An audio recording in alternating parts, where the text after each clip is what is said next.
আসসালামু আলাইকুম দর্শক, আপনারা সবাই ভালো আছেন? আল্লাহর রহমতে আমিও ভালো আছি। সেহরি রান্না করতে উঠে পড়েছিলাম। রান্না রেডি, খাওয়ার সময় হয়ে গেছে। এখন খাওয়া দাওয়া শুরু করব। এটা ডাল, এটা পটল ভাজা, এটা ডিম ভাজা, এটা পাঁপড় ভাজা, এটা শাক ভাজা, এটা মাংস, ভাত।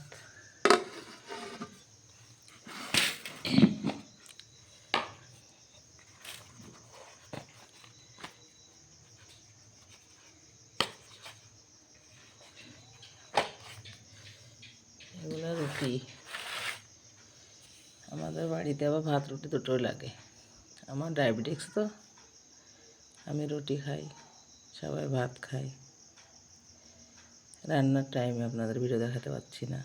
আর রাত তো সেহরি রান্না করতে উঠি, ভিডিও করতে পারছি না,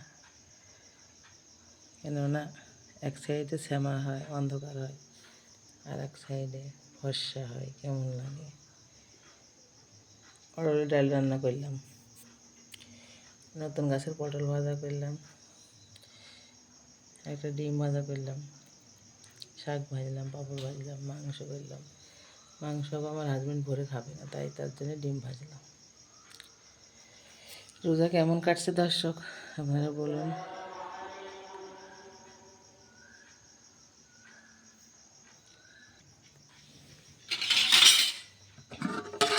বিসমিল্লাহ।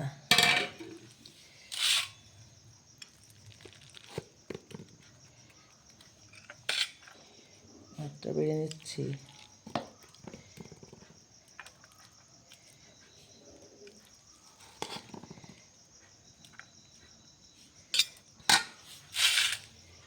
ভাতটা থালায় বেড়ে নিলাম।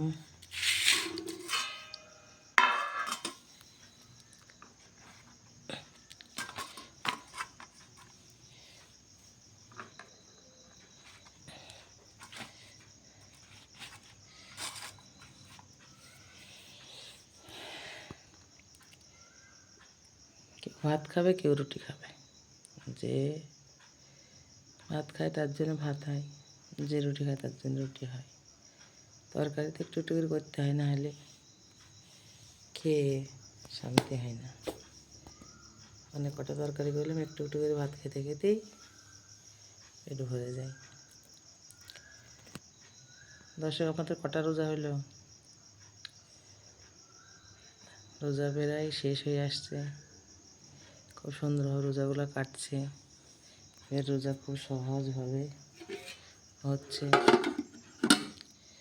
রোজায় কোনো সমস্যা নেই। রোজা করা এবার খুব আনন্দের সাথে হচ্ছে।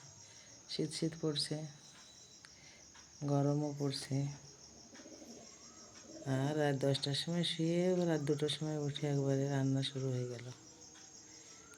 সুন্দরভাবে রান্না বান্না শুরু হয়ে গেল, রান্না হয়ে গেল। এখন খাওয়া দাওয়া করবো। সবাইকে ডেকে নিই। উঠো গো, উঠো, খাওয়ার টাইম হয়ে গেছে, উঠো।